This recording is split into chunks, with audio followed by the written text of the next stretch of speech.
आज मैं तुमसे एक बात कहने आया हूं, ऐसी बात जिसे अगर तुमने आज समझ लिया तो जिंदगी में कभी भूलना शब्द तुम्हारे शब्दकोश से मिट जाएगा। आज की ये वाणी तुम्हारे दिमाग का ताला खोल देगी, तुम्हारे अंदर सोई हुई याददाश्त को जगा देगी और वो शक्ति पैदा कर देगी जिससे तुम जो भी पढ़ो वो अक्षर अक्षर बनकर तुम्हारे दिल पर अंकित हो जाएगा। दुनिया का हर विद्यार्थी कहता है महाराज जी पढ़ा हुआ याद नहीं रहता, पर मैं कहता हूं तुम भूलते नहीं हो, तुम समझते नहीं हो उस ज्ञान को।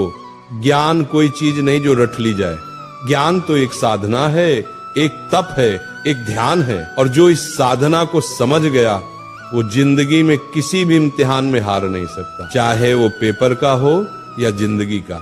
आज का ये प्रवचन तुम्हारी किताबों का नहीं, तुम्हारे अंदर के विद्यार्थी का पुनर्जन्म है। मैं आज तुम्हें वो 3 रहस्य बताने जा रहा हूं जिन्हें अगर तुमने आज से अपना लिया तो तुम्हारा दिमाग एक ऐसा शस्त्र बन जाएगा जिससे तुम असंभव को भी संभव कर दोगे। पहला सूत्र, पढ़ते समय शरीर नहीं आत्मा लगाओ। जब तुम पढ़ाई करते हो तो सोचो क्या तुम्हारा मन वही है? किताब सामने है लेकिन मन मोबाइल में, मन किसी विचार में, मन किसी दोस्त में, ऐसे में कैसे याद रहेगा? ध्यान भटक गया, ज्ञान का दरवाजा बंद। जैसे दीपक तभी जलता है जब लौ स्थिर होती है, वैसे ज्ञान भी तभी टिकता है जब मन स्थिर हो। इसलिए जब भी पढ़ने बैठो पहले मन को शांत करो, गहरी सांस लो, अपने भगवान को याद करो, हे प्रभु मुझे एकाग्रता दो। अब किताब खोलो, हर शब्द को ऐसे पढ़ो जैसे वह शब्द नहीं ईश्वर का आशीर्वाद हो। वही चीज जो पहले 10 बार पढ़ने पर याद नहीं होती थी अब एक बार में तुम्हारे मन में बस जाएगी, क्योंकि जब मन जुड़ता है तभी स्मरण शक्ति सक्रिय होती है। दूसरा सूत्र, समझो रटो मत।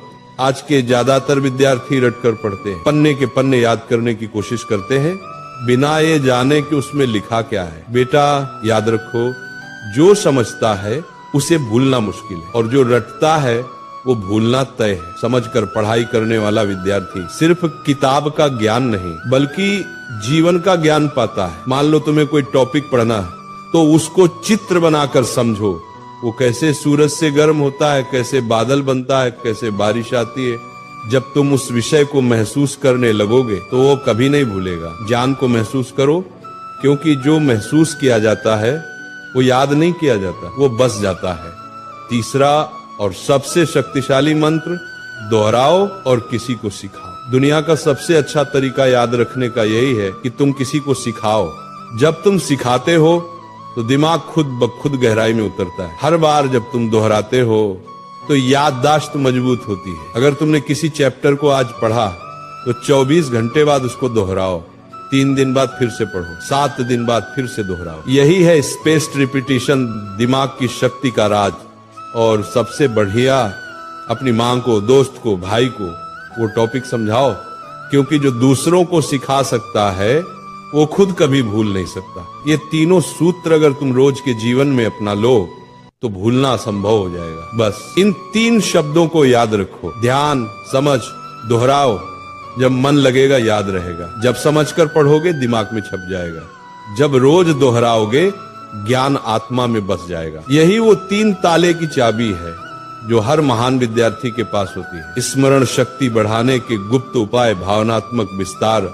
बेटा तुम्हारा दिमाग भगवान की सबसे अद्भुत रचना है, लेकिन इसे काम में लाने के लिए इसे शुद्ध रखना पड़ता है। हर दिन सुबह उठकर 10 मिनट ध्यान करो, मैं सब कुछ याद रख सकता हूँ, मेरा मन शांत है। अच्छा भोजन लो, दिमाग को ऑक्सीजन चाहिए, न कि तली हुई चीजें। और जब थक जाओ तब भी पढ़ाई से नफरत मत करना, बल्कि ये सोचो आज मैं थोड़ा और बेहतर बन गया।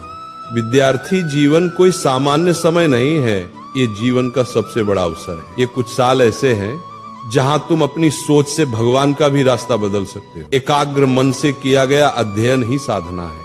इसलिए पढ़ाई तुम्हारा धर्म है, ज्ञान तुम्हारी पूजा है और याद रखना तुम्हारा प्रसाद है। जब अगली बार तुम किताब खोलो तो उसे सिर्फ पढ़ाई मत समझना, बल्कि अपने जीवन का मंत्र समझना। जब अगली बार कोई कहे कि याद नहीं रहता तो मुस्कुराना और कहना, मेरे लिए याद रखना अब तपस्या है। क्योंकि जिसने ज्ञान को प्रेम बना लिया, जिसने पढ़ाई को ध्यान बना लिया, उसका हर शब्द, हर पंक्ति उसकी आत्मा में सदा के लिए अंकित हो जाता है। तो उठो, अपनी किताबें उठाओ, अपनी आलस्य को त्यागो, अपने भीतर के ब्रह्म ज्ञान को जगाओ, और कहो अपने आप से, मैं सब कुछ याद रख सकता हूँ क्योंकि भगवान मेरे भीतर हैं। विनीत शुक्ला जी काशी से। राधे राधे महाराज जी। महाराज जी, साधन मार्ग में दो प्रकार के उपासक देखे गए हैं, एक जो साधना करके मोक्ष प्राप्त करना चाहता है, दूसरा भगवान का प्रेम। महाराज जी, साधन पथ का वास्तविक आनंद तो भगवान के मिलन और प्रेम में ही है, ऐसे में कोई साधक मोक्ष क्यों चाहता है? मोक्ष तो दंड के समान प्रतीत होता है, जिससे प्रेमियों को सबको नहीं। अभी आप जब जेल में आदमी हो और उसे जेल से मुक्त कर दिया जाए, जाओ तुम खुला, कैसा लगेगा? बाहर आकर के एकदम जब खुली हवा में ऐसे एकदम मस्त हो जाएगा कि नहीं? जब काम क्रोध लोभ मोह मद मत्सर जन्म मरण दुख सुख चिंता भय शोक लाभ हानि निंदा स्तुति मान अपमान सबसे मुक्त हो गया, वो कितने आनंद में होगा, अखंड आनंद। लेकिन उस आनंद में भी जो लघुता पैदा कर दे उसे कहते